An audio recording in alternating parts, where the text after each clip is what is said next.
इसके सिगाटों का आने का कारण यही होता है कि जो हवा में आर्द्रता बढ़ जाती है यानी ह्यूमिडिटी बढ़ती है, उसके बाद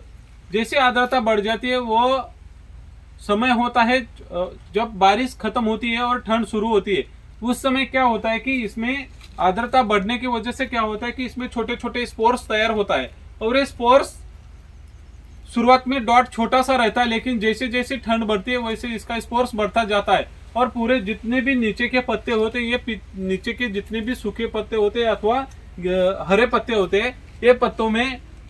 सिगाटो का सबसे ज्यादा बढ़ता है। अभी सिगाटो का ज्यादा बढ़ता है तो इसका असर किस पे होता है कि बंच के ऊपर होता है। बंच में क्या होता है कि जो फ्रूट की साइज होती है एकदम छोटी होती है, और जो उसकी पंजा जो होता है नीचे का साइज जो होता है एक यानी शंकु जैसा आकार हो जाता है, तो गोल शेप जैसा होना चाहिए। शंकु जैसा आकार होता है तो उसमें क्या होता है कि ऊपर के जितने भी पत्ते होते हैं वो पत्ते कम हो जाते हैं, और पत्ते जैसे ही कम होते हैं तो उसके कारण और उसका असर जो है बंच के ऊपर होता है, और बंच जो है पकने लगता है, यानी जो केला होता है पकने लगता है। तो ये ना आए इसके लिए हमें प्रिकॉशन में क्या करना पड़ता है कि जैसे ही जून का महीना खत्म होता है और जुलाई का महीना शुरू होता है, तो उस समय क्या करना चाहिए कि पोटेशियम सिलिकेट यानी अपना कैप, पोलन कंपनी का कैप प्रोडक्ट आता है, उसमें पोटेशियम सिलिका एक कंटेन आता है। ये प्रति पंप 50 ग्राम प्रति पंप कैप और नेटियो 10 ग्राम 15 लीटर पानी में स्प्रे करवा दीजिए। उसके साथ ही साथ एंटीबायोटिक यानी वैलिडामाइसिन 20 ml 15 लीटर पानी में, ये तीनों कंटेन नेटिवो कैप और वैलिडामाइसिन इन तीनों का मिश्रण करके आप अगर नीचे के पत्ते से अगर स्प्रे करोगे तो इसका जो स्पोर्स होता है वही उसका स्पोर खत्म होता है। और दूसरी इसमें निगरानी क्या करना चाहिए, अभी देखिए कुछ किसान ऐसे हैं कि नाइट्रोजन का प्रमाण ज्यादा बढ़ा देते हैं इसमें रटून क्रॉप में, यानी जो खुड़वा क्रॉप होता है उसमें, तो नाइट्रोजन बहुत ही कम प्रमाण में, यानी अगर आपको नाइट्रोजन देना ही है तो सल्फेट फॉर्म में दीजिए। सल्फेट फॉर्म में क्या होता है कि यहाँ का जितना भी न्यूट्रिएंट्स है वहाँ सल्फेट फॉर्म में अगर देता है तो पानी का जो भी पौधे के आसपास जितना भी नमी होती है सूखने का काम करता है, और सल्फेट फॉर्म जितना हम देते हैं तो पौधा जो है ज्यादा से ज्यादा अपटेक करता है। लेकिन नाइट्रोजन की वजह से क्या होता है कि जो यूरिया होता है 46% जो नाइट्रोजन होता है उसकी वजह से क्या होता है कि ग्रोथ ज्यादा बढ़ती है, लेकिन जो कौला पत्ता निकलता है पत्ते में क्या होता है कि एक उसमें जो थिकनेस नहीं रहता है, स्मूथ स्मूथ प्लांट जो होता है वो बन जाता है, और इसके वजह से जो होता है कि डिसीज जो है सबसे ज्यादा असर पत्ते के ऊपर करता है, और हाइट ज्यादा जाने की वजह से अर्ली गिरने का भी प्रॉब्लम ज्यादा आता है और सिगाटो का भी बढ़ने का प्रॉब्लम ज्यादा आता है। तो ऐसे ना हो इसलिए सल्फेट फॉर्म में इसमें खाद दीजिए।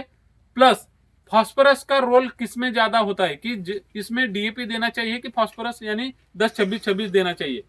अगर आपको 10-26-26 मिलता है यानी 10-26-26 एनपीके होता है, नाइट्रोजन फास्फोरस और पोटेस, फास्फोरस और पोटेस 23-23% इसमें 23-23 किलो उसमें अपना 10-26-26 यानी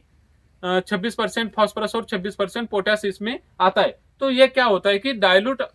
जैसे हम ये खाद देते हैं दूसरे ही दिन उसमें से नाइट्रोजन जो है पौधे के लागू होता है, फास्फोरस जो है 10वें दिन शुरू होता है और 32वें दिन में समाप्त होता है, और इसका जो पोटेस होता है 12वें दिन में शुरुआत होता है और 42 दिन में खत्म होता है, यानी पौधा जो है अपटेक वो करता रहता है। जैसे हमने ये खाद दिया 12वें दिन में उसका पोटेस चालू होता है और 42वें दिन तक उसका पोटेस जो है पौधे को मिलता रहता है। तो हमें हर महीने में, इसलिए मैं मेरे जितने भी प्लॉट देखिए मैं क्या करता हूं कि ज्यादा से ज्यादा बेसल डोज पे ज्यादा फोकस करता हूं। यानी बेसल डोज क्या है कि बेसल डोज इसके लिए देना पड़ता है कि उसमें से जो नाइट्रोजन फास्फोरस और पोटेस जो है इनकी जो मात्रा है कम दिनों से शुरुआत होता है लेकिन ज्यादा दिन तक उसका जो स्टोरेज वो अपटेक करता रहता है, 40 से 42 दिन तक उसका स्टोरेज चलता रहता है। और वाटर सोलुबल क्या होता है कि जैसे हमने दिए आज दिए तो 8 दिन तक ही उसकी जो कालावधि होती है वो 8 दिन तक ही रहता है, उसका जो रिजल्ट होता है 8 दिन तक ही मिलता है। लेकिन जितना बेसल डोज अगर हम देते हैं तो बेसल डोज में क्या होता है कि ज्यादा से ज्यादा दिन तक उसमें स्टोरेज करने की क्षमता रहती है, तो इसलिए हमें बेसल डोज देना जरूरी होता है। अभी ओवरऑल प्लॉट अगर देखें इसमें देखिए ये भी 10 से 12 फीट तक इसकी हाइट हो चुकी है। देखिए ये देखिए यहाँ पे भी बंच कटिंग चालू है। अभी मदर प्लॉट जो था मदर प्लांट में भी देखिए गैपिंग क्वालिटी जो है देखिए 30 से 35 किलो का इसमें एवरेज वेट अभी मिलेगा जो मदर प्लांट इसका कटिंग हो रहा है। इसलिए मैं बोलता हूं कि बेसल डोज पे अगर आप जितना ध्यान दोगे उतना ध्यान देने की कोशिश करिए। मैं हमारे स्टाफ जो है उनको ट्रेनिंग में यही बताना चाहता हूं कि ये जो रटून होता है, कटिंग होने के पहले ही यहाँ पे कुछ किसान रख देते हैं अथवा कुछ किसान बाद में रखते हैं। लेकिन हमें प्रिकॉशन में यही करना चाहिए कि स्प्रे में इसमें antibiotic plus fungicide plus potassium silicate ये देना जरूरी होता है। पोटेशियम सिलिकेट क्या होता है कि पत्ते के ऊपर एक लेयर बनाता है और इसके अंदर जो पेशियां होती है, पेशी के मजबूत बनाने का काम पोटेशियम सिलिकेट करता है। सिलिका यानी कि स्टेम की जो अंदर की जितनी भी पेशी होती है उसको मजबूत बनाने के लिए और उसका जो डिसीज रेजिस्टेंट पावर जो होता है वो बढ़ाने के लिए वो काम करता है। इसके लिए हमें कैप का स्प्रे इसमें करना जरूरी है। अभी नीचे से हमें देना है कि पीएचडी प्लांट